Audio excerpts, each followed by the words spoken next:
할렐루야. 옆에 있는 분들 축복하도록 하겠습니다. 뭐라고 축복하시느냐 하면 거기가 최고입니다 라고 축복하시기 바라겠습니다.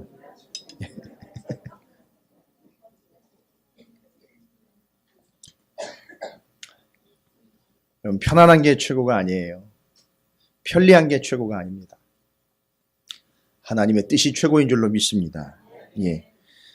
예레미야서의 말씀 계속 진행되고 있는데 갈수록 참 예레미야의 마음과 또 이제 종말로 치닫고 있는 이 남유다의 운명을 바라보면서 참 우리의 삶을 이렇게 돌아보기도 하고 또 우리 감리교회를 돌아보기도 하고 또 우리 주변에 있는 교회들과 또 이 민족의 교회를 이제 돌아보는 기회가 됩니다. 요즘에 새벽마다 고린도전서 말씀 묵상을 하는데 다 명확합니다. 이 고린도 교회를 통해서 명확하게 말씀하시는 바는 뭐냐 하면 특별히 요즘에는 방언하고 예언하는 은사에 대한 얘기가 많이 나와요. 13장, 14장 같은 게 계속 나오는데 12장부터 계속 나오죠. 어떤 분들이 오해를 해가지고 그거를 은사에 대한 이야기로만 치부를 해서 넘어가는 이 경우가 많아요. 여러분 그건 은사 이야기를 하려고 기록을 한 것이 아니라 교회의 덕을 세우기 위함이 무엇인지를 이야기하려고 하는 거예요. 그래서 성도의 삶의 원칙은 제가 새벽마다 강조한 건데 두 가지예요. 교회의 덕을 세움과 하나님의 영광을 위함이다. 두 가지예요. 그러니까 그 은사를 주신 이유도 하나님의 영광, 교회의 덕을 세우기 위함, 이 두 가지예요. 그러니까 여러분이 그걸 정확하게 기억을 하셔야 돼요. 오늘 새벽에는 그 하나님의 교회의 영광, 곧 덕을 세우는 일을 위해서는 거기 뭐가 필요해야 되냐면 반드시 서로 간의 공감대가 형성이 돼야 돼요. 자기 혼자 은사 받았다고 자기 혼자 날뛰고 자기 혼자 좋아가지고 나가는 것. 근데 그걸 보고 옆에 있는 사람이 아니 뭘 은사 받은 게 저래. 저런 게 진짜 은사야? 하면 공감대가 형성이 안 되는 거죠. 그건 본인한테는 이익은 될지 몰라도요. 그거 틀렸다고 얘기 드리는 게 아니에요. 은사가 틀렸다는 게 아니라 본인한테는 그래서 성경에도 나오죠. 본인에게 덕이 되는 거 말고 교회에 덕이 되는 방향으로 예언하기를 사모하라라고 이야기를 했어요. 그러니까 원칙은 본인에게 덕이 되는 거 아니에요. 그러면요, 무교회주의 있죠? 교회 안 나가고 인터넷 앞에 앉아있고 혼자 예배 드리는 거요. 그것도 적용이 돼요. 그렇게 되면. 무슨 말씀인지 아시죠? 혼자 열심히 신앙생활 하면 되죠. 혼자 돛 닦고 산속에 들어가가지고 십자가 걸어놓고 예배하면 되는 거예요. 굳이 뭐 여러 사람 있는데 같이 와가지고 할 필요도 없고요. 봉사할 필요도 없습니다. 그냥 혼자 돌을 닦으면 됩니다. 심각한 상황으로 치달을 수가 있어요. 그래서 원칙은 그겁니다. 공감대가 형성이 돼야 돼요. 정말 아름다운 은사로구나. 저러면 참 은사 받으실만 해. 이렇게 되면 더없이 좋은 거죠. 그러면 어떤 일이 생기는 줄 아세요? 방언으로 막 기도를 하는데 그분 방언으로 막 기도를 하는데 정말 그게 제대로 된 은사면은요. 옆에 있는 사람 시끄러워. 진짜 기도 안 되네. 이게 아니라 저 방언이 어떤 내용인지 참 통역 좀 하고 싶다. 저거 좀 들어봤으면 좋겠다. 어떤 내용인지. 짜증나는 의미가 아니라 너무너무 은혜스러우니까 저 방언의 내용은 도대체 뭘까? 정말 알고 싶다. 해서 초대교회는요. 그걸 은혜스럽게 서로 덕을 세우려고 어떻게 했다 그랬어요? 통역을 세웠다 그랬어요. 원칙으로 또 통역을 세우라고 그랬어요. 그래서 이게 공감대가 형성이 되는 거예요. 모든 교회의 일에는 교회의 덕을 세우면은요. 서로가 서로에게 공감대가 형성이 돼야 되는 거예요. 회의를 통해서 결정하는 개념이 아니라요. 공감대가 형성이 되는 거예요. 서로 영적인 동의가 일어나야 되는 거예요. 서로 간에. 모여가지고 쑥떡쑥 돼가지고 이렇게 합시다. 이렇게 만들어냅시다. 이거 이렇게 합시다. 조절하고 회의를 해가지고 작당을 하는 게 교회가 아니에요. 누가 시키지 않아도 뭐라 하지 않아도 성령의 감동에 의하여 왜요? 성령은 한 분이시기 때문에 하나이기 때문에 영적인 동의가 일어나게 되는 것. 그게 바로 뭐 하는 거예요? 그냥 좋은 게 아니라 그게 교회의 덕이 세워지는 거예요. 그렇게 해서. 여러분 이거 중요한 겁니다. 잊으시면 안 돼요. 수많은 교회들이 갈등을 겪고 있고 고린도 교회가 파벌을 겪고 있는 문제들 이건 다 뭐예요? 교회의 덕이 무너지고 있는 거예요. 왜요? 근본적으로는 개인의 덕만을 세우려고 하는 이들이 곳곳에 도사리고 있기 때문에 그런 문제가 생기는 거예요. 그래서 교회의 덕을 세우면 공감 위에 영적인 공감대가 형성이 되며 영적인 동의가 일어나는 것. 그 다음에 오늘 새벽에 얘기한 거예요. 교회의 덕을 세워가면은 절제라는 게 있어요. 여러분, 절제라는 게 만약에 교회 안에 보였다, 그 사람에게 보였다, 성도 간의 서로에게 보였다, 이건 교회가 덕이 세워진 거예요. 그래서 절제하는 모습이 있다, 절제함이 있다, 그건 그 교회가 덕이 되는 거예요. 질서 있다, 조화 있다, 평화롭다, 이게 바로 교회의 덕을 세웠다라는 증거예요. 그게 오늘 말씀이었어요. 고린도전서 14장에 있는 말씀들이에요. 그래서 성도의 삶의 원칙, 하나님의 영광을 위함과 교회의 덕을 세우기 위함이다. 그럼 절대 잊지 마시기 바라겠습니다. 그 덕을 세운다라는 건 이롭게 하다라는 얘기예요. 그러니까 자기를 이롭게 하는 건 자기의 덕을 세우는 거 맞아요. 그러나 성도는요, 혼자 자기의 이익을 세우기 위함이 아니라 교회의 덕을 세워 교회를 이롭게 하는 삶이 원칙인 거예요. 그래서 무교회주의는 심각한 문제를 가지고 있고요. 이단화 돼버릴 수밖에 없는 이유가 거기 있는 거고요. 성도의 원칙은 하나님의 영광을 위함이죠. 따라서 자기의 영광, 자기의 덕만을 위해 살아가는 이들은 교회에는 합당하지 않다는 거예요. 그래서 고린도 교회가 그것 때문에 문제가 많았어요. 자, 이런 측면으로 뭐 신약 얘기를 하다가 구약 얘기를 왔다 갔다 하는 개념이 아니라 여러분 잘 보십시오. 성도의 삶은 교회의 덕을 세움과 그 공동체의 덕을 세움과 하나님의 영광을 위함이에요. 제가 왜 이 말씀을 드리냐면 이 말씀의 이 포커스 초점을 그대로 예루살렘으로 가져가 보면 지금 멸망하기 직전에 있는 남유다의 상황을 보면 하나님이 계속 예레미야를 통해서 말씀해 주시는 내용들을 다 요목조목 따져보면 이건 하나님의 영광을 위한 거라는 건 누구 것만큼도 없었어요. 여러분이 아실 거예요. 하나님이 숱한 예언자들을 보냈지만 그들은 듣지를 않았다는 거예요.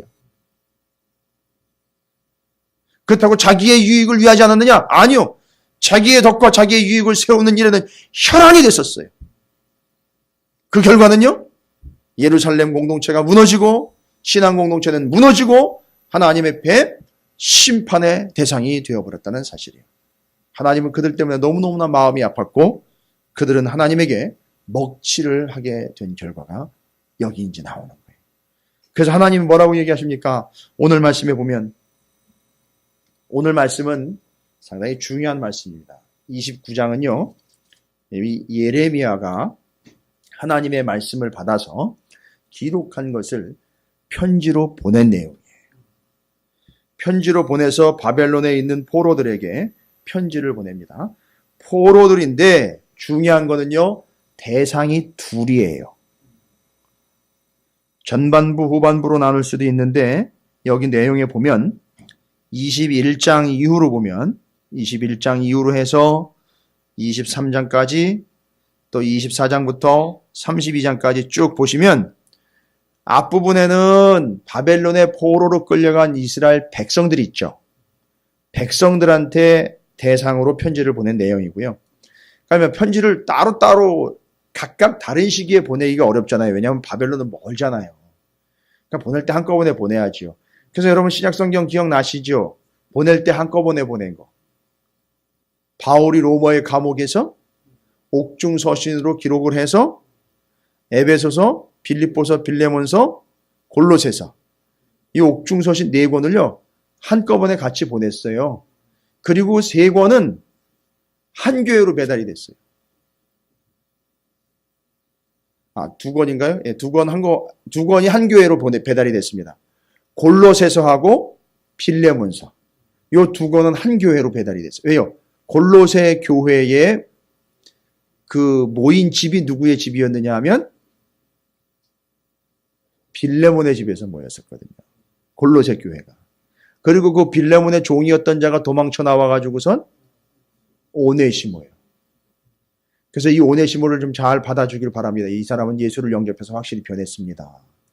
이제 예전에는 우리한테 정말 해로운 존재였는데 이제는 우리와 당신과 나에게 참으로 유익한 존재가 되었으니 변화의 증거죠. 변화의 증거는요. 그 사람이 유익한 존재가 됐다면 정말 변화된 거예요. 그냥 혼자 변했습니다. 나는 은혜 받았습니다. 이거 아니에요. 교회의 덕을 세움 역시 마찬가지예요. 그 사람의 교회에 이로운 존재가 됐다 이거예요. 변화의 증거예요. 그게 교회의 덕을 세움의 중요한 요기도 합니다. 변화된 자들은 교회의 덕을 세울 수 있어요. 왜요? 그가 교회에 이로운 존재가 되기 때문입니다. 유익한 존재가 되는 거예요. 바울이 얘기했어요. 그래서 그 빌레몬의 집에 골로새 교회가 모였기 때문에 골로새서 그 다음에 오네시모를 잘 부탁합니다 해서 빌레몬서. 그래서 두 권이 그 골로새 교회에 빌레몬에게 배달이 됩니다.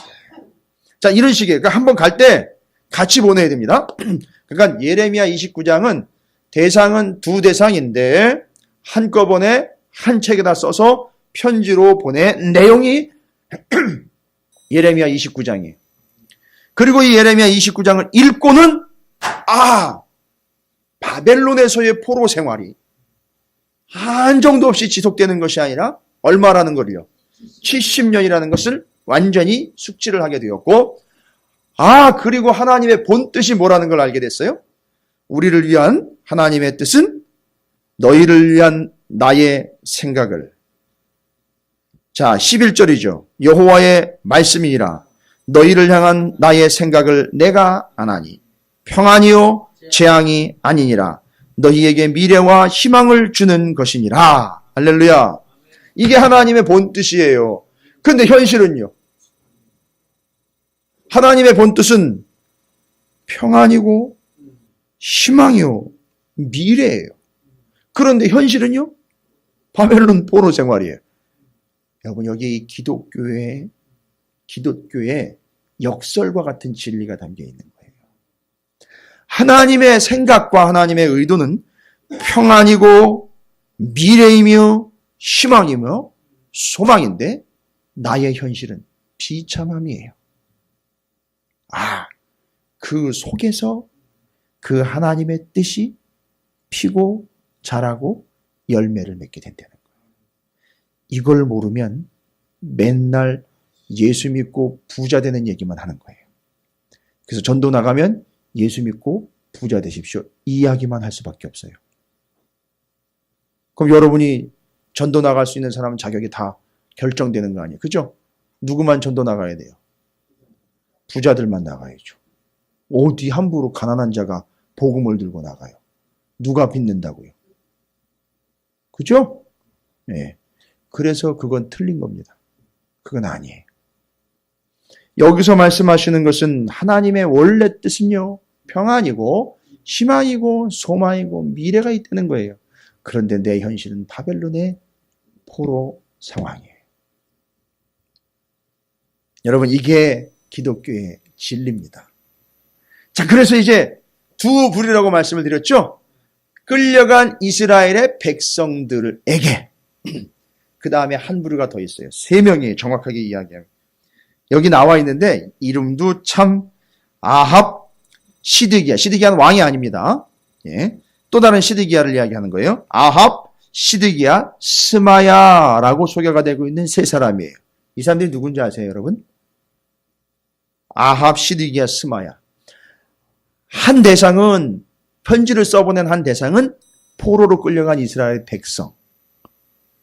그리고 나머지 한 부류는 여러 명도 아니에요. 3명이 대표로 언급이 되어 있어요.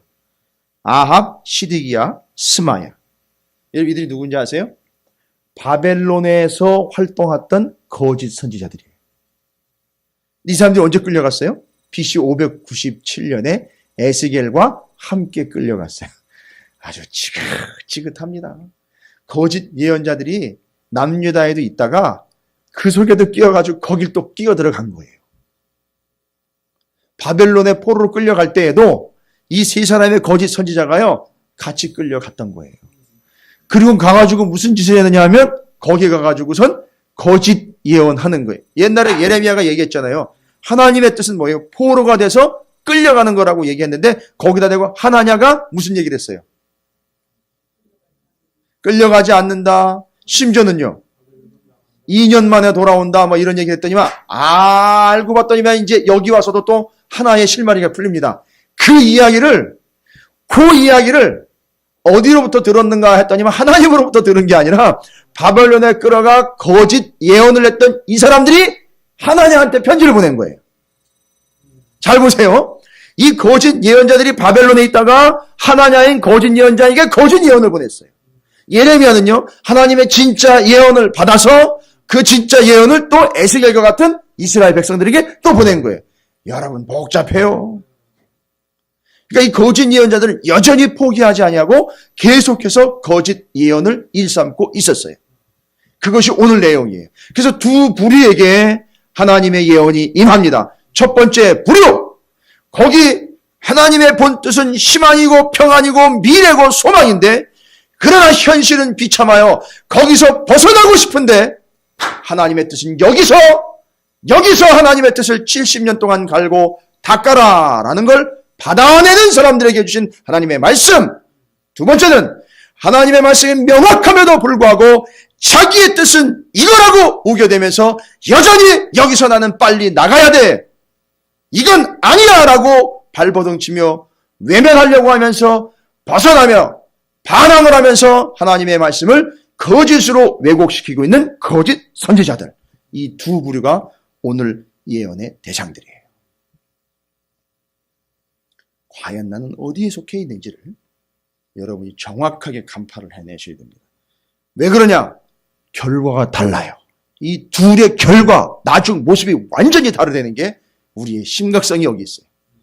자, 그럼 29장은요, 복잡한 내용 같기도 한데 이렇게 왔다 갔다 하면서 내용이 있다 보니까 대상들이 이렇게 바뀌면서 예언이 되다 보니까 좀 헷갈릴 수 있는데 여러분이 좀 정확하게 좀 생각을 해 주시면 됩니다. 그래서 예레미야 29장은 여러분이 좀 정확하게 1절부터 9절까지를 절대 놓치시면 안 되는 거예요.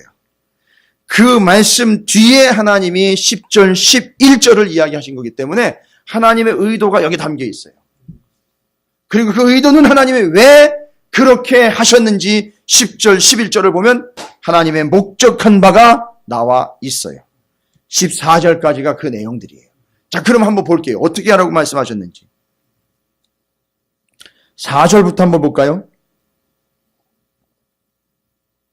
거기 끌려가 있는 이스라엘 사람들에게 하나님이 예레미야를 통해서 예언을 해서 기록을 해서 편지를 보낸 내용입니다. 그러니까 여러분이 지금 바벨론의 포로로 끌려와 있는 상태에서 이 편지를 받았어요. 너무너무 기쁘겠죠. 좋죠. 왜요? 고국에서 편지가 온 거예요. 너무너무 반가운 거죠. 너무너무 좋은 거예요. 고국, 돌아가고 싶은 본향으로부터 편지가 왔어요. 옛날에도 제가 이 음악을 많이 들을 때 이 편지를 주제로 한 팝송들이 많이 있었습니다. 하여튼 그 편지들의 내용을 보면 참 애절해요.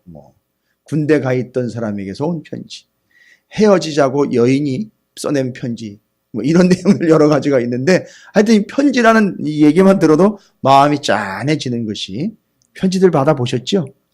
예, 죄송합니다. 편지를 좀 써드리고서 그런 얘기를 했어야 되는데, 편지를 받았습니다. 참 어려운 상황이잖아요. 포로로 끌려와서 얼마 안 된 상황이잖아요. 그리고 나라는 아직 망하지도 않았는데 먼저 포로로 끌려왔으니까 이게 도대체 우리는 뭔가 싶은 이런 마음 가운데 예루살렘에서 편지가 왔습니다. 29장 4절입니다. 여러분이 만약에 그런 위치에 있다면 이것이 어떻게 들려올지, 여러분이 만약 그 자리에서 바벨론의 강가에서 이 편지를 받았다고 한번 생각을 해보세요. 여러분 그 기억나십니까? 그 보니엠이라는 그 그룹이 있었는데 그 그룹이 바로 이 내용을 다룬 그 팝송이 있었습니다. 내용은 상당히 슬픈 내용인데 멜로디는 상당히 경쾌합니다. 예? By the Rivers of Babylon이라는 노래가 있었어요. 제가 불러드리기는 좀 그렇고요. 예. By the Rivers of Babylon, 이런 음조로 나가는 노래, 그게 바로 이 내용들을 다룬 거예요. 잡혀가서 그 바벨론 강가에서 울어야만 했던 이스라엘 백성들의 내용을 곡을 그런 식으로 편곡을 했어요. 자, 그 내용입니다. 그 바벨론 강가에서 숨죽여 울면서 고향을 그리워하던 그들에게 하나님의 편지가 당도를 했습니다. 만군의 여호와 이스라엘 하나님께서 예루살렘에서 바벨론으로 사로잡혀 가게 한 모든 포로들에게 이와 같이 말씀하시니라. 하나님 말씀하셨다는 거예요. 그걸 편지로 받은 거예요. 저는 이 마음 조금 알 것 같아요. 제가 군대에 신병교육대 들어갔을 때 처음으로 편지를 받아본 기억이 아직도 생생합니다. 그때 그 마음. 누군지는 모르셔도 됩니다. 자, 이제 그 편지의 내용이 이렇게 시작이 됩니다. 포로로 잡혀간 너희들에게 이와 같이 내가 이야기한다. 막 울었을 거예요. 너무너무 좋아서, 너무너무 애틋하고 마음이 절절해서 받습니다. 그런데 5절부터 내용을 보니까 너희는 집을 짓고 거기에 살며 텃밭을 만들고 그 열매를 먹어라. 이야기를 딱 듣는 순간 어떻게 된 거예요? 하나님이 우리에게 편지를 보내셔서 야, 걱정하지 말아라. 내가 너를 빼내어 줄게. 뭐 이런 얘기인 줄 알았는데, 좀 그런 얘기로 우리가 좀 위로를 받을 줄 알았는데, 이 내용을 보니까 뭐 하래요, 거기서? 집을 지으려는 겁니다. 거기서 살려는 거예요. 심지어는 집 주변에 텃밭을 만들어 거기서 그 열매를 소출시켜 따 먹으려는 거예요. 여러분, 이게 몇 달 가지고 되는 일인가? 여러분? 예? 이게 몇 달 가지고 되는 일이에요? 적어도 몇 해는 걸릴 일인데, 이렇게 얘기를 딱 해버렸습니다. 이게 하나님의 말씀이다 해서 막 위로가 되는 줄 알고 받았는데, 내용을 보니까 그냥 거기서 몇 년 더 썩어라, 뭐 이런 얘기인 거예요. 마음이 막 무너집니다. 계속됩니다. 이렇게 하래, 6절. 아내를 맞이하여 자녀를 낳으며, 이게 몇 달 만에 되는 일이에요? 아니잖아요. 이게 몇 해 또 걸리는 일입니다. 아내를 맞이하여 자녀를 낳으며 너희의 아들이 아내를 맞이하며 너희 딸이 남편을 맞아 그들로 자녀를 낳게 하여 너희가 거기에서 번성하고 줄어들지 아니하게 하라. 아니, 지금 버티기도 힘든 상황인데 번성까지 하라고 과제요, 숙제까지 주시면 어떻게 합니까, 하나님? 너무너무 힘든 마음에 이건 또 뭔가. 아니, 우리는 지금 우리 몸 하나도 건사하기 힘들고 지금 슬피 울고 싶어도 꺼이꺼이 울어야 되는데 그 우는 소리가 저들에게 들릴까 봐 바벨론에 흘러가는 강가에 모여가지고 거기서 물 흘러가는 소리에 우리의 울음소리가 그냥 묻혀가면서 그냥 거기서 통곡하면서 울 데가 없어 거기 나와가지고 울고 있는 판인데 여기에서 자식 새끼 낳고 집 짓고 농사 지으면서 살으려는 거예요. 여러분, 서운하게 들릴 거예요. 그냥 순간 무너지는 걸 거예요. 여러분 생각해 보세요. 여러분 지금 그렇게 어려우신데요. 그렇게 어렵게 살고 있는데 그렇게 몇십 년 더 살으려는 거예요. 여러분 어떠세요? 목사님 재수없는 소리 하지 마세요. 그런데니까요. 제가 예전에요. 상담 아닌 상담을 했어요. 이건 상담도 아니고 저는 말씀에 의해서 집사님인지 권사님인지 저한테 막 얘기를 막 거의 뭐 화를 내는 수준이에요. 내가 막 이렇게 살아야 되는 거예요. 자꾸 와가지고선 그것도 한두 번이 아니고 그래요. 제가 짜증이 나서가 아니라 분명히 그분은 본인이 하나님의 뜻 안에 있다라는 걸 잘 모르시더라고요. 그래서 제가 그런 얘기를 했어요. 집사님인지 권사님인지 부르면서 조금 더 시간이 걸려야 될 것 같습니다. 이랬더니만 막 난리가 났어요. 뭐 당장 이게 해결이 돼야 되는데 소위 말하면 뭐 악담하는 거냐 뭐 이런 식인 거예요. 여러분 보세요. 이거 그대로 보면 이건 악담이에요. 그렇죠? 번성은 뭔 번성입니까? 여기서 자식 새끼 낳는 게 지금 여기서 무슨 중요한 일입니까? 자기네들 마음은요. 본인들 마음은 어떤 마음뿐이에요 지금? 빨리 가지고 싶은. 그렇죠. 고향으로 가고 싶은 거예요. 그러니까 그걸 이용을 해서 빨리 가고 싶은 그 마음을 이용을 해서 아까 3명 있죠. 아합, 시드기야, 스마야가 뭐라고 예언한 거예요?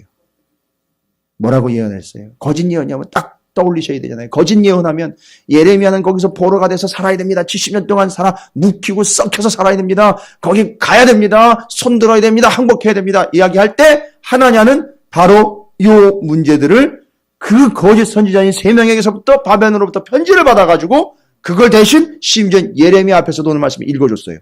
그러니까 그 예언을 뭐라고 예언했습니까? 어떻게 된다? 걱정하지 말아라. 갔다가 다시 돌아온다. 금방 돌아온다. 2년 만에 돌아온다. 2달 만에 꽥 이렇게 되버렸어요. 그러니까 이거예요. 이 문제인 거예요 지금.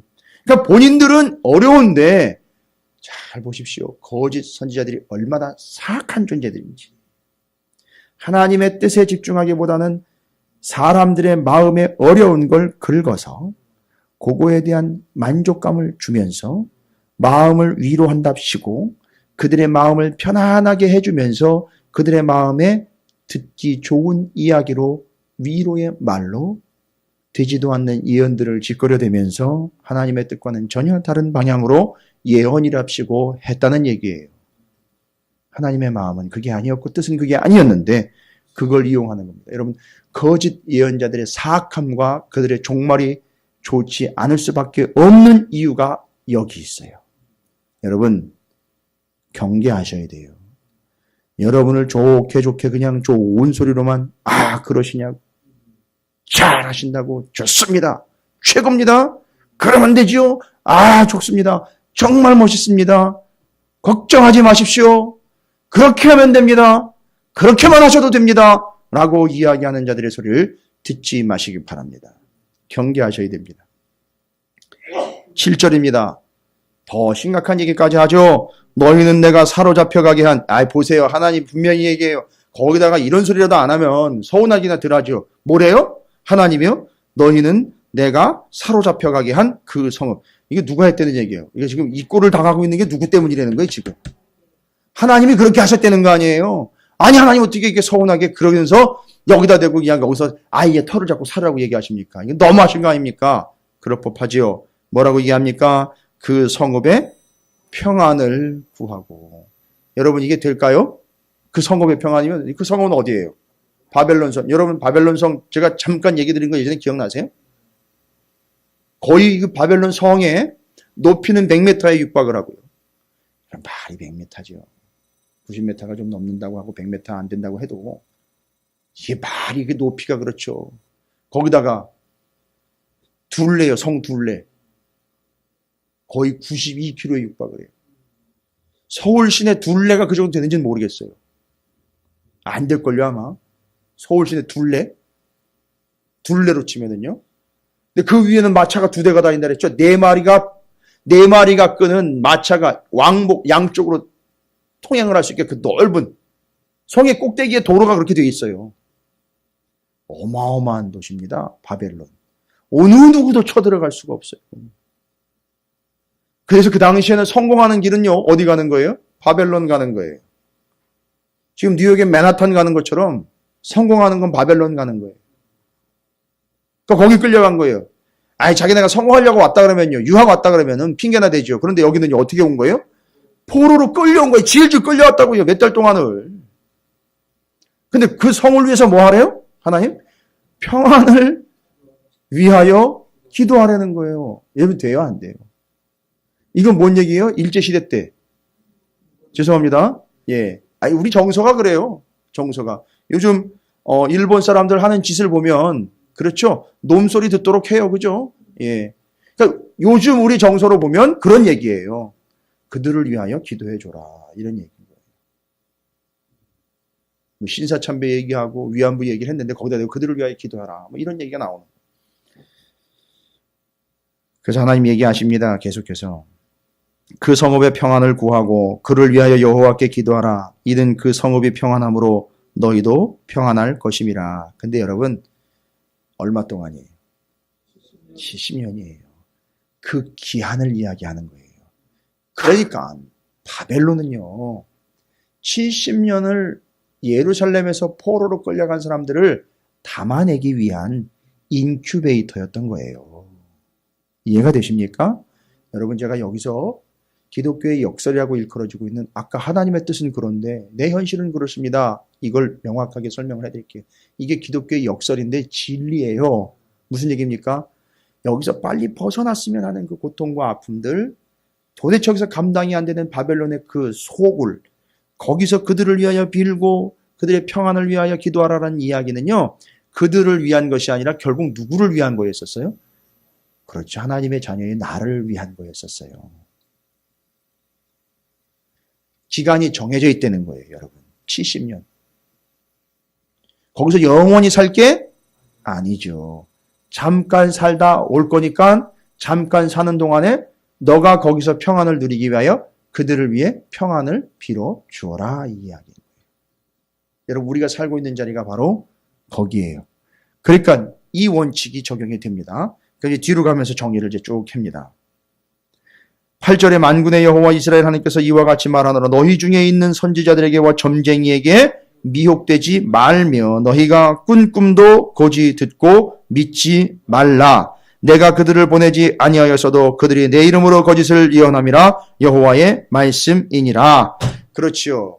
거기서 그렇게 살아가는 게 내겐 힘든고 곤욕이고 고통스럽고 빨리 벗어나고 싶은 것, 요걸 노리고 누가 붙는다는 거예요. 거짓 예언자들이 붙는다는 거예요.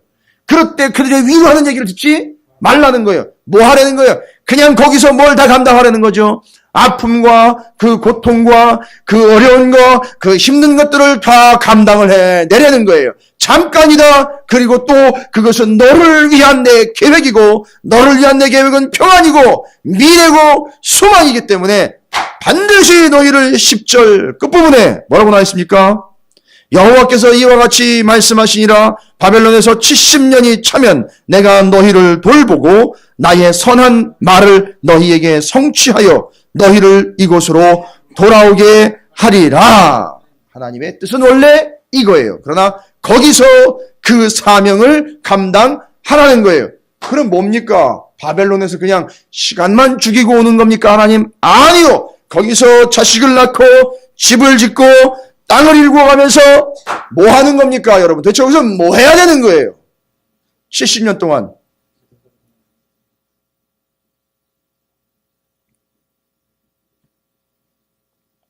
거기로 간 이유는요, 하나님이 하신 거죠. 근거를 따지자면요, 갈 만한 짓을 했지요. 그렇죠? 무슨 짓을 했습니까, 도대체 이 사람들이? 하나님의 말씀을 순종하지 않고 듣지도 않고 거짓 예언자들이 계속 넘어갔습니다. 결과는요, 하나님의 심판인 거예요. 그렇죠? 그래서 글로 거기 갔습니다. 그런데 그게 하나님의 정죄가 아니었다는 거예요. 끝이 아니었다는 거예요. 가가지고 이 사람들이 거기 들어가서 집을 짓고 자식을 낳고 농사를 지으며 살아가다 보니 자신들이 어떻게 살아왔는지를 발견하게 된 것이고, 거기서 하나님의 말씀이 무엇이었고 본질이 무엇이었는지를 깨닫는 거예요. 그리고 70년이 차면 어떻게 되는 거죠? 돌아오는 거예요. 그러니까 그 70년 동안 바벨론 땅에서는 어떤 삶을 살아가야 됩니까? 불평, 원망, 예루살렘을 늘 바라보면서 예루살렘으로 언제 내가 돌아가나 거기만 바라보면서 삶은 등한시하는 이런 삶이 아니라 거기서 하나님의 백성으로 하나님의 선교적인 공동체로 살아가라는 거예요. 하나님을 드러내며 살려는 거예요. 하나님의 영광을 위하여 살려는 겁니다. 그게 이스라엘에게 주어진 사명이에요. 그 고통의 자리, 아픔의 자리에서 나를 드러내는 것이 아니라 하나님을 드러내려는 거예요. 하나님의 영광을 나타내려는 거예요. 바벨론에 죽어 썩어져 70년 뒤면 망할 이 세상, 그래서 바벨론 장망성, 장차 망할 이 세상을 바벨론 성에 비유하는 거예요. 70년이 차기 전에 우리가 해야 할 일은 뭡니까? 이 성은 망한다는 것이고 하나님은 이 성을 망하게 하는 주체일 것이고, 우리가 여기 왜 왔느냐? 망해 죽을 사람들에게 살아야 됩니다. 예수 믿어야 됩니다. 구원 얻어야 됩니다를 외치는 선교적인 존재가 여러분의 삶의 자리에서 이루어져야 된다는 거예요. 내가 비좁은 방에 살아도, 비가 새는 저희 집에 살아도, 월급이 많지 않아도 나의 삶은 그걸 원망하며 사는 삶이 아니라 장차 임할 하나님의 나라, 장차 망할 여기서 살아가는 그릇된 삶을 살아가는 모든 이들에게 하나님이 누구인지를 드러내며 살아가는 선교적인 공동체, 선교적인 존재로서 주의 복음을 전파하며 살아가는 게 이 땅에서의 우리의 사명이고 소명이라는 거예요. 그런데 우리는 어떻게 혈안이 되어 있습니까? 여기서 어떻게든지 승부를 봐서 여기서 바벨론의 성이 100m면 내 집은 한 20, 30m는 올라가야 되지 않겠느냐라는 거에 관심을 갖고 있는 거 아닙니까? 어떻게 될 건데요, 장차? 바벨론 성은 폭삭망할 것인데 장왕성 그 장차 망할 성에 연연하고 있는 사람이 아니냔 말이에요. 여러분, 오늘 예레미야 29장 1절부터 9절까지 10절, 11절, 14절까지 하나님이 계속해서 말씀하시는 게 그 내용입니다. 너희들 거기서 70년 동안 너희들의 사명을 다하고 와라. 11절입니다. 여호와의 말씀이라. 너희를 향한 나의 생각을 내가 아나니 평안이요 재앙이 아니라 너희에게 미래와 희망을 주는 것이라. 현재와 현실과 부귀와 영화를 주는 것이 아니라 미래와 희망을 주는 것이 내 뜻이다, 이거예요. 여러분, 여러분에게 미래와 희망이 있습니까? 여러분의 미래와 희망은 도대체 뭡니까? 지금은 2층, 내일은 5층, 1년 뒤에는 10층, 죽을 때쯤 되면 25층, 그리고 나는 꽥. 이겁니까?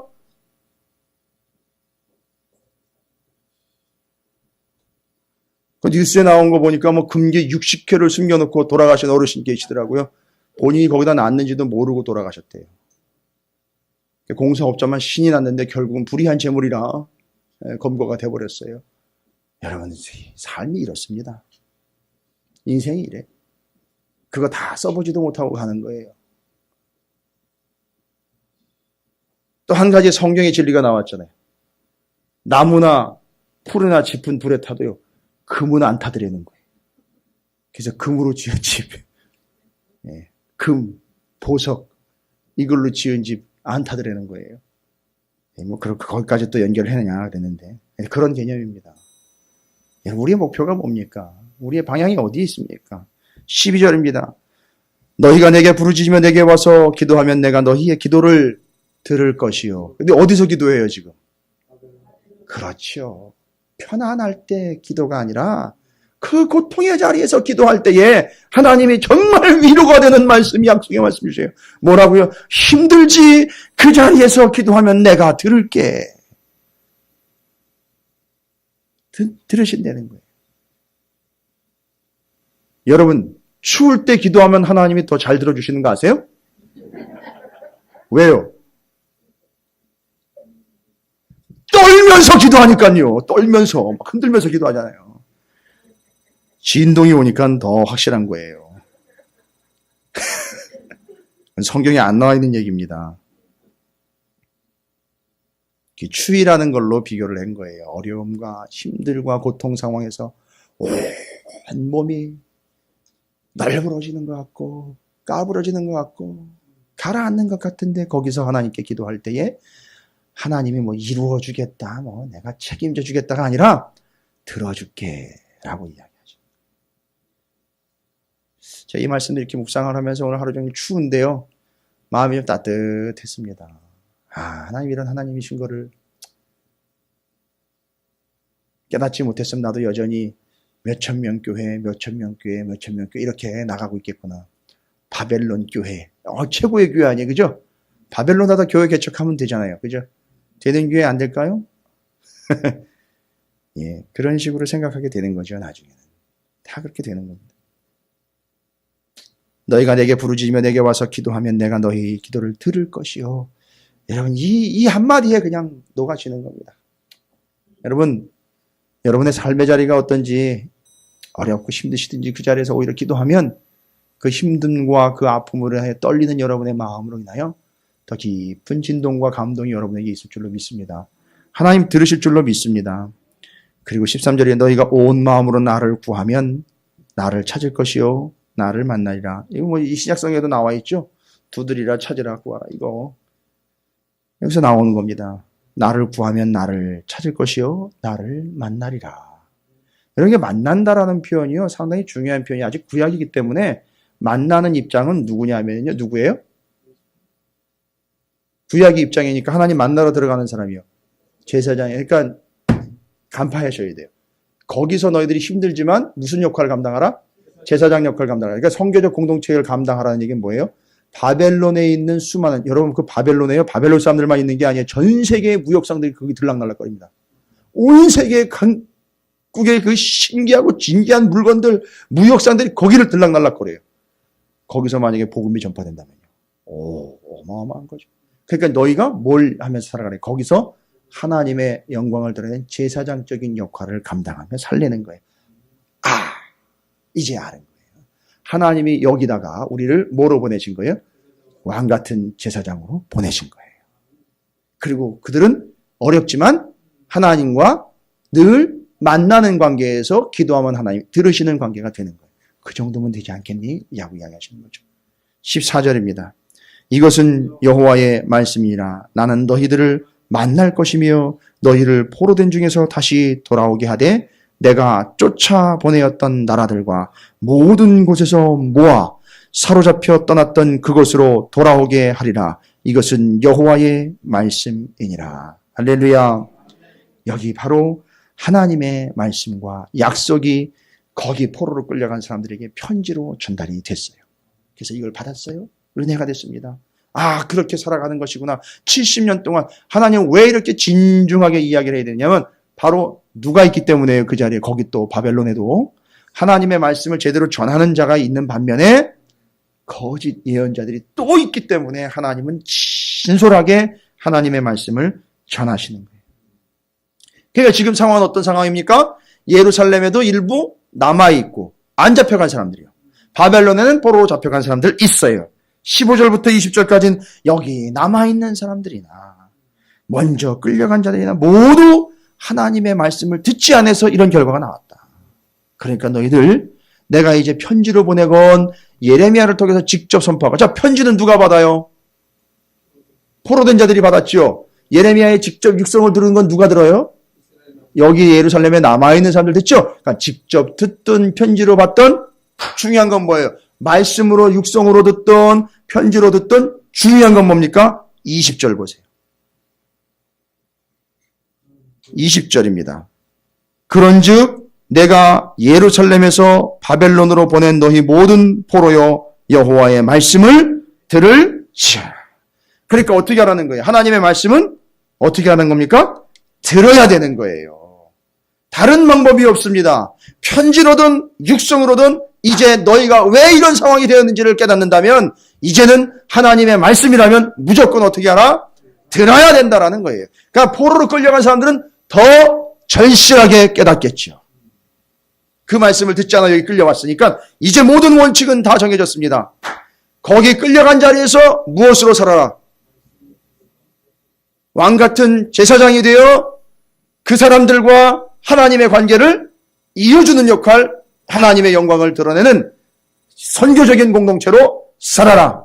이제 너희들이 여기까지 왜 이렇게 됐는지 알았으니까 이제 너희의 삶의 원칙은 하나님의 말씀을 귀로 듣던 눈으로 있던 어떤 상황이든 말씀을 받으면 어떻게 하라? 이제는 그 말씀대로 살아라 라는 게 이 공동체에게 주신 하나님의 말씀이에요. 자, 그러나 이제 문제는 뭡니까? 21절부터 32절까지예요. 바로 거짓 선지자들 이야기예요. 그래서 제가 이 거짓 선지자 얘기 좀 먼저 드린 건데 바로 그런 상황에도 여전히 누구는 남아있다? 그렇죠.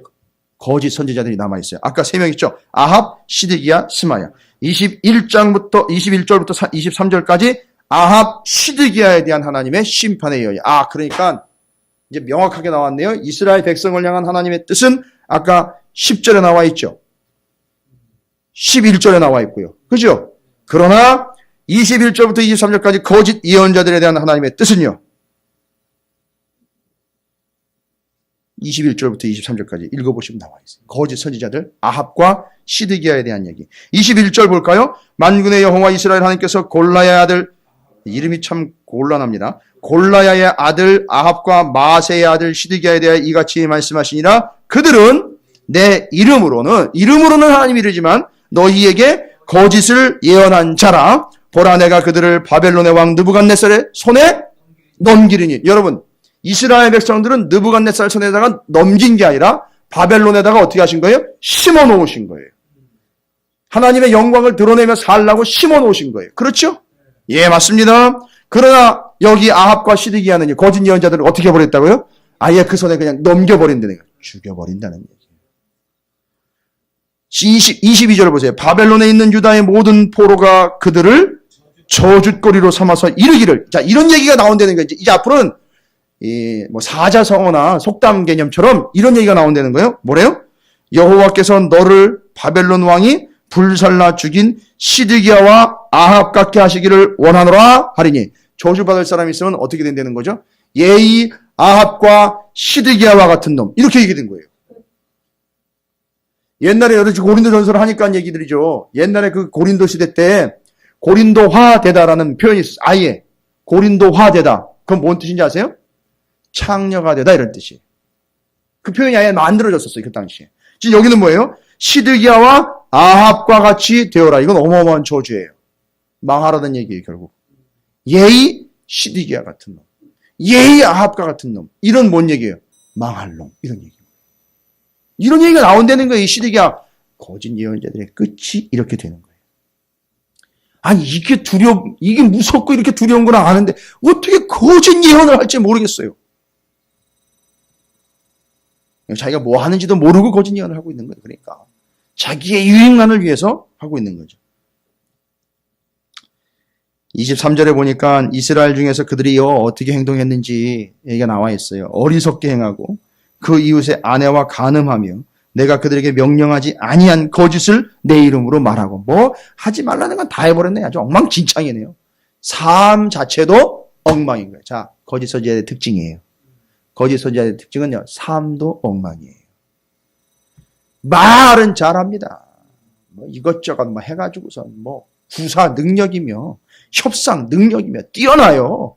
재질과 능력 뛰어납니다. 그런데 말은 잘하는데 가만히 보면 바로 그 사람들의 삶은요, 엉망인 거예요.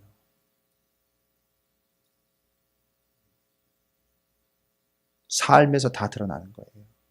엉망진창으로 살면서 하나님의 말씀입니다. 이따위 짓거리를 하고 있다는 거예요.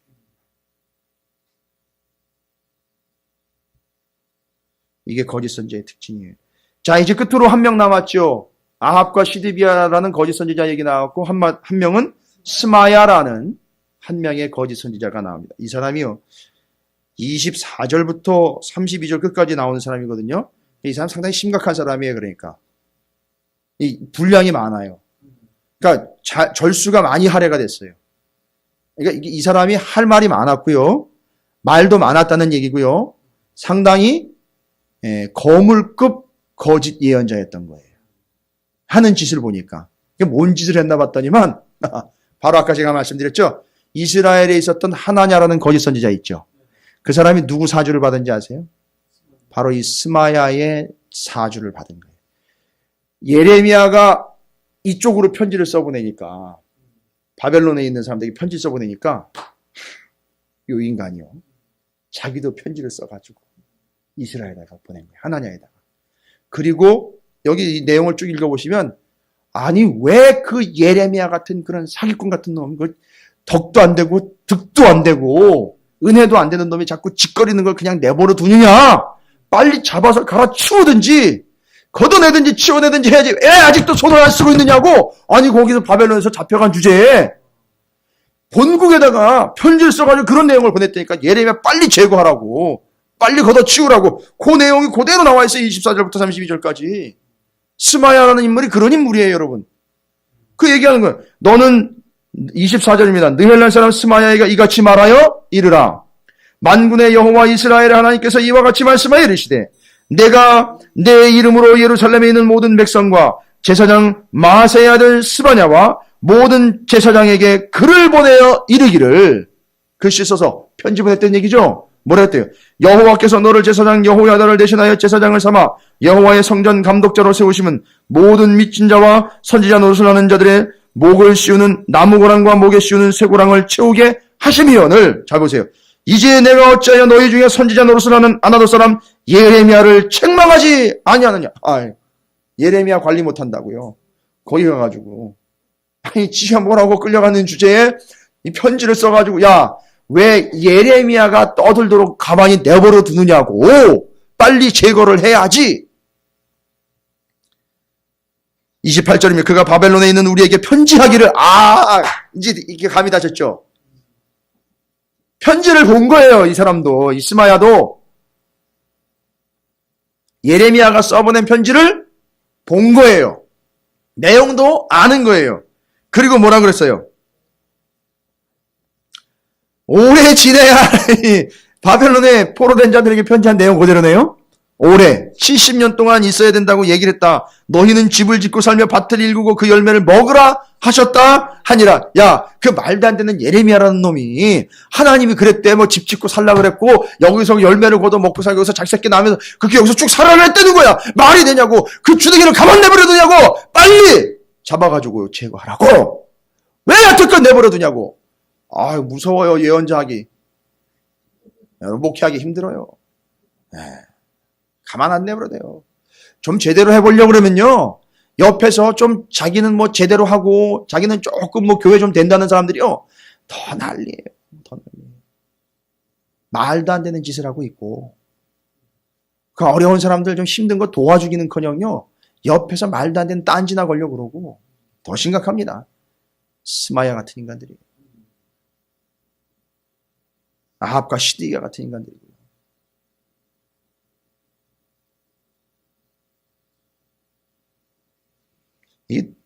여기 보니까 여기 시드기야, 스마야, 아합 이런 사람들이 곧 하나님의 말씀에 대적하는 자들이었다라는 것이 등장을 하고 있고 얘기되고 있습니다.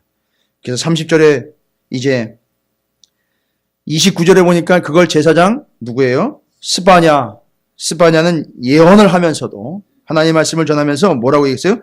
스마야의 글을 선지자 예레미야에게 읽어서 그걸 또 시켰다고 그대로 예레미야한테 그대로 읽어주는 거예요. 야, 이게 지금 뭔가 이 서로 간에 커넥션이 있는 거예요. 이거 복잡합니다, 이거. 파헤치고 들어가면요. 거기에 이제 뭔가 뒷배우가 나올 거예요. 그건 뭐 관심도 없고요. 30절에 여호와의 말씀이 예레미야에게 임하여 이르시되, 그거 이제 하나냐가 읽어준 거, 스마냐가 바벨론에서 편지한 걸 이제 읽어준 거 듣고, 이제 30절에 하나님의 말씀이 예레미야에게 임하여 이제 이르시는 거예요. 31절, 32절. 이제 여러분 짜잔 이제 기대해 보세요. 이제 그 얘기를 들으신 거지, 하나님이. 그리고 거기에 대해 답을 주시는 거예요. 답장. 스마야 보거라. 답장. 이렇게 가는 겁니다. 너는 모든 포로에게 전언하여, 어떻게 해요? 확실하고 모두 다 하나도 빼놓음없이 다 얘기하는데, 이르기를 여호와께서 느헬람 사람 스마야를 두고 이같이 말씀하셨느니라. 답장 받아라. 내가 그를 보내지 아니하였거늘. 여기서부터 무너집니다. 하나님이 스마야를 보낸 적이 없다는 거예요. 그러니까 스마야 가짜. 짝퉁도 아니에요. 그거는 가짜예요. 스마야가 너희에게 예언하고 너희에게 거짓을 믿게 하였도다. 어려운 상황을 이용을 해서 거기에 포로로 끌려온 사람들에게 괜찮다고, 2년이면 돌아갈 수 있다고, 괜찮다고, 하나님은 그런 하나님이 아니라고, 단언컨대 여러분 다 구원받을 수 있고 다 돌아갈 수 있습니다. 이렇게 얘기를 해버렸어요, 이 스마야가.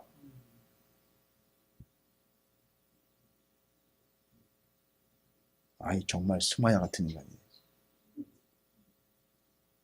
거짓말을 하였도다. 하나님 얘기하십니다. 32절은 이제 끝입니다. 뭐라고 얘기하십니까? 그러므로 여호와께서 이와 같이 말씀하시니라. 보라, 내가 느헬람 사람 스마냐와 그의 자손을 벌하리니. 그 사람뿐만 아니라 그 사람 자손까지 벌하는 거예요. 그가 나 여호와께 어떤 말을 했어요? 패역한 말. 뭔 말을 했는데요? 하나님을 욕했어요? 하나님을 좋게 얘기한 거 아니에요? 그죠? 하나님 찬양했겠죠? 내용상 하나님을 비방하거나 욕하는 글은 욕하는 내용은 아니었잖아요. 뭔 내용이었어요? 하나님이 우리를 사랑하시기 때문에 돌아가게 하실 거고, 걱정하지 마라. 하나님 보호하시니까. 만든 얘기 같아요. 하나님 잔뜩 찬양하는 것 같은데, 뭐라고요? 거짓말이었단 말이죠. 그게 하나님에게 어떻게 한 짓이랬죠? 패역한 짓이었다는 거예요. 패역한 말을 했기 때문에 이 백성 중에 살아남을 그의 자손이 하나도 없을 것이다. 이게 몇 쪽이 묘라는 건지 아세요? 예전에 왕에게 반역을 해가지고 반역죄에 걸리면 몇 족을 멸하신지 아세요? 예, 3족이요? 족발 뜯는 거 아니에요, 여러분. 9족을 멸합니다. 9족을요. 그리고요, 그 다음에 뭐를 해요? 부관참시요. 죽은 시체를 꺼내가지고요, 다시 목을 잘라요. 이게 그 내용이에요. 어우, 막 살 떨립니다. 그의 자손을 벌하시겠다. 그 다음에 그 백성 중에 남을 그의 자손이 하나도 없게 된다. 내가 내 백성이 행하려 하는 복된 일을 그가 보지 못하리라. 그러니까 이제 이스마야는 70년은 이미 물 건너간 거예요. 절대 그의 후손은 70년 뒤에 없어요. 돌아간 사람도 없어요. 예루살렘에 가보니까 말라기 시대 때요. 말라기 시대 때 가보면 스마야의 자손은커녕 그 가문에는 단 한 사람도 남아있지 않는 거예요. 잘 보세요. 거짓 예언을 패역한 선지자들은 그의 자손들이 어떤 결과를 맞이합니까? 하나님의 말씀에 예언이 이루어지는 그때에 거짓 예언자의 패역함 때문에 거짓 예언자의 자손은 단 한 사람도 남아있지 않게 되는 거예요. 말씀이 임할 그때에, 말씀이 이루어진 그때에는 눈을 씻고 봐도 스마야의 자손이나 그 집 가족은 단 한 사람도 남아있지 않게 된다는 거예요. 무서운 거예요. 뭐대로 됐어요? 말씀대로 된 거예요. 할렐루야. 여러분, 이래서 제가 거짓 선지자 이야기를 강조를 하는 거예요. 여러분, 거짓 선지자를 여러분이 분별하려고 다니지 마세요. 진리를 오히려 더 악착같이 붙잡으시면 거짓 선지자는 드러나게 돼 있어요. 자꾸 예레미야가 진짜를 이야기하니까 스마야가 바벨론에 있다가 자꾸 무슨 짓을 해요? 뭐를 하려고 합니까? 진짜 예언자 예레미야를 자꾸 제거하려고 그러고 거짓을 덮으려고 한단 말이에요. 그렇게 덮어지냔 말입니다.